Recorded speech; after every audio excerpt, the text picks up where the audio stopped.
matter or eternal God, one or the other. Matter doesn't become life accidentally.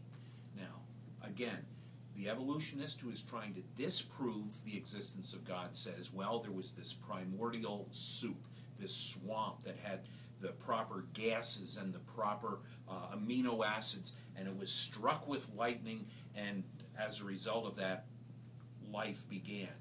Well, now you've got this simple life that begins, but somehow it develops into two forms of life, and then that develops into two more forms of life because of divergence in the chemical makeup, in the genetic makeup. And if you give it enough time, it's going to all come to where life is today. Well, they try to give billions of years as being enough time, and quite frankly, for all the variety there is, that isn't enough time. In addition to that, the mutations that are required for things to change from one thing to another, the possibility of those mutations being something positive is almost non-existent.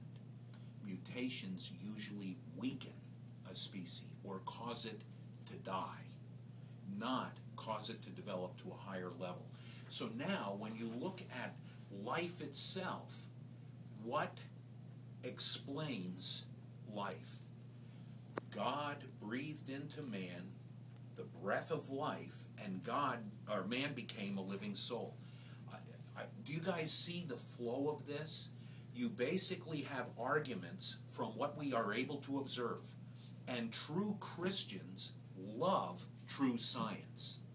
It is scientism that flies in the face of true science to try to disprove the presence of God. You have to have a belief that precedes your conclusions to disprove in your own thinking that a God exists. Now, I've probably made this sound a whole lot more complicated than it really is. So let me back up and take all those little arguments that we've just talked about. The existence of the universe, the existence of order in the universe, the existence of an incredible complexity in everything that we see that's created, the reality of life being here, and the fact that this life has come where there's been nothing to create life other than the possibility of the right chemical mixtures taking place, and suddenly that which is inanimate becomes animated. There is now a life principle. It doesn't explain the presence of the human soul, which has an awareness of self that even the animal creation doesn't have. So you've got all these little arguments, and you say, now, under which umbrella of belief do they fit? And the argument from Congruity says this: if you believe in the eternality of material, and that material exists eternally, the complexity cannot be explained. The presence of life cannot be explained. And you can go right down the list and say, you can begin with the eternal presence of matter, and you can go no further with anything else that we are able to observe. But if you recognize that there is a God who has infinite power, who himself is orderly, who himself is complex, who himself has life, and that life is within him, and you go right through that same list of evidences once again, which are scientifically observable. The only solution that answers the questions is that of a creator, the umbrella of a creator, and every piece of the puzzle fits under that umbrella. The other pieces can't come together. So when you're talking about congruity, you are basically saying, because all the evidences that we are able to observe are completely and satisfactorily defined by the presence of God, the most reasonable position to hold is there is a God, and he has revealed himself through what he has created and through what he has revealed through his word. Does that make sense? Yes. I don't want to be, sometimes in my own mind, there's such a muddle of information that it probably sounds a little bit more complicated than it really is. But I hope that that helps you understand. All the pieces fit with the Creator. They do not fit with the eternality of matter. And then you also introduce the second law of thermodynamics, which you guys, have you talked about that at all? Things have a tendency to go from order to disorder, from complexity to simplicity in a closed environment. Now, we understand that the universe is not a closed environment, but you don't see anything scientifically that would disprove what we see with the second law of thermodynamics. So, what are your questions?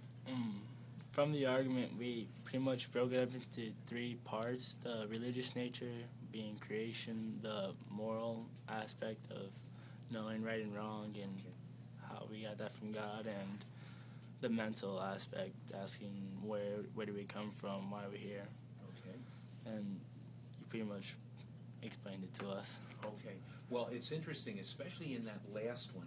I don't know that I really addressed that, but why are we here? Again, if you believe in materialism, which is the belief that matter has always existed, it can also mean that you're all caught up with the things that the world has to offer. But for our definition, we're talking about materialism being the fact that matter has always existed. It has never had its beginning. It always was, which is no more of a stretch than understanding that God always was, until you begin to put all these other pieces together. The universe, the materialistic explanation of the universe does not answer where we came from. It does not answer why we are here, and it does not answer where we are going. And those, at your ages, you guys may not have asked those questions of yourselves a whole lot, but you will. The day will come that you are going to ask yourself, well, where did I come from? Why am I here? And where am I going? A lot of people ignore what their own heart tells them to ask. God says, I can tell you exactly where you came from. I created you. I can tell you why you're here. You're here for the purpose of bringing glory to my name. That's why we exist, to glorify God. And, as the Westminster Confession says, to enjoy Him forever. It's really a two-way street. He says, not only are you here to glorify me, but I'm going to give you satisfaction and peace and joy for all eternity if you come to me on my terms, and that's through salvation, through faith in Jesus Christ. Where am I going? I'm going to one of two places. I'm going to hell if I reject that which God has provided in the sacrifice of His Son, or I'm going to heaven and enjoying God forever when I open my heart to Jesus Christ and recognize that He died for me. He paid the punishment that I deserve because of my sin, and I am trusting in Him for my forgiveness and my eternal life. Only God answers that question. The argument from Congruity. He satisfies the questions. Materialism does not. All right. What else? Come on, you guys, fire away! You guys good? I think you covered every question Oh! we could have come up with. And probably some you never even want to think about again, right? I kind of get turned on by this stuff. To me, I find this really exciting because it does answer the questions that are the deepest questions you will ever ask about yourself. Not, where am I going to get my next car? You know, the question is, why am I here? What's this all about? Am I here just to waste time and die? No. Man alive, I got a big purpose for being here. God is, He's directing my life to bring glory to Him. And then I get to enjoy Him forever, which is really kind of cool. So, is that it? All right. Thank you, guys. You guys are really easy. This is... I would say if you have any other questions, I will be glad to answer them, even if you think of them later. If you want to drop me a note, or if you guys want to stop by after school, I'm usually here at least till 3:30. If you have other questions, please feel free to do it, okay? Thank All right. you. You're Thank welcome. you so much for your time. You're welcome. It was my pleasure, believe me.